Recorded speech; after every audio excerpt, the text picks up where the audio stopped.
നമസ്കാരം. പ്രധാന വാർത്തകൾ.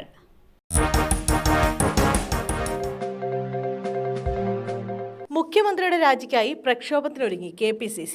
മുഖ്യമന്ത്രിയുടെ രാജി ആവശ്യപ്പെട്ട പ്രക്ഷോഭത്തിന് KPCC. ശനിയാഴ്ച മുതൽ ബ്ലോക്ക് തലം കേന്ദ്രീകരിച്ചാണ് സമരം. ഒക്ടോബർ 5 മുതൽ 20 വരെ സംസ്ഥാന വ്യാപക ക്യാമ്പയിൻ നടത്താനാണ് തീരുമാനം. 1494 മണ്ഡലം കോൺഗ്രസ് കമ്മിറ്റികളുടെ നേതൃത്വത്തിൽ 1500 കേന്ദ്രങ്ങളിലായി രാഷ്ട്രീയ വിശദീകരണ യോഗങ്ങൾ നടത്തും. സുഹൃത്തിനൊപ്പം സഞ്ചരിച്ച 21-കാരിയെ കൂട്ടബലാത്സംഗം ചെയ്തു. പ്രതികൾക്കായി തിരച്ചിൽ. സുഹൃത്തിനൊപ്പം പുറത്തിറങ്ങിയ യുവതിയെ 3 പേർ ചേർന്നാണ് ബലാത്സംഗം ചെയ്തത്. ഇന്നലെ അർദ്ധരാത്രിയോടെയാണ് സംഭവം. മഹാരാഷ്ട്രയിലെ പൂനെയിൽ സുഹൃത്തിനൊപ്പം ബോവ്ദേവ് ഘട്ട് ഭാഗത്തേക്ക് പോയ യുവതിയാണ് ക്രൂരതയ്ക്ക് ഇരയായതെന്ന് പോലീസ് പറഞ്ഞു. പുലർച്ചെ 5ഓടെയാണ് വിവരം പോലീസ് അറിയുന്നത്. സംഭവത്തിൽ കേസെടുത്ത് അന്വേഷണം ആരംഭിച്ചു. പെൺകുട്ടിയുടെ സുഹൃത്തിനെ പ്രതികൾ മർദ്ദിച്ചതായും ഇരുവരും ആശുപത്രിയിലാണെന്നും പോലീസ് അറിയിച്ചു. അന്വേഷണത്തിനായി 10 പോലീസ് ടീമുകളെ നിയോഗിച്ചതായും ഉദ്യോഗസ്ഥർ പറഞ്ഞു. അങ്കണവാടിയിൽ വീണ 3.5 വയസ്സുകാരന് പരിക്ക്. തലയിൽ ആഴത്തിൽ മുറിവ്.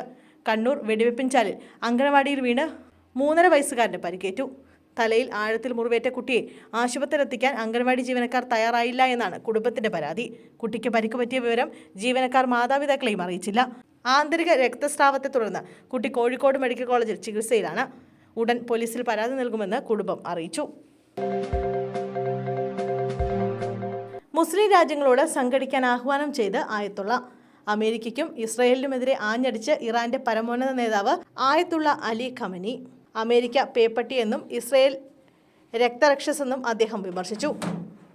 ഇറാൻ ഇസ്രായേലിനെതിരെ നടത്തിയ മിസൈൽ ആക്രമണം പരിമിതമാണെന്നും ശത്രുവിന്റെ ലക്ഷ്യം മുസ്ലിം രാജ്യങ്ങൾ തിരിച്ചറിയണമെന്നും പറഞ്ഞ ആയത്തുള്ള മുസ്ലിം രാജ്യങ്ങളോട് ഒന്നിച്ചു നിൽക്കാനും ആവശ്യപ്പെട്ടു. 5 വർഷത്തിനിടെ ആദ്യമായി നടത്തിയ വെള്ളിയാഴ്ച നമസ്കാരത്തിലായിരുന്നു ഖമൈനി രൂക്ഷ വിമർശനം ഉന്നയിച്ചത്. മനാഫിന്റെ യൂട്യൂബ് പേജും കമന്റും പരിശോധിക്കുമെന്ന് പോലീസ്. ശിരൂരിലെ മണ്ണിടിച്ചിൽ മരിച്ച അർജുന്റെ കുടുംബത്തിന്റെ പരാതിയുടെ അടിസ്ഥാനത്തിൽ ലോറി ഉടമ മനാഫിന്റെ യൂട്യൂബ് പേജും കമന്റും പരിശോധിച്ചു വരികയാണെന്ന് അന്വേഷണ ചുമതലയുള്ള മെഡിക്കൽ കോളേജ് ACP.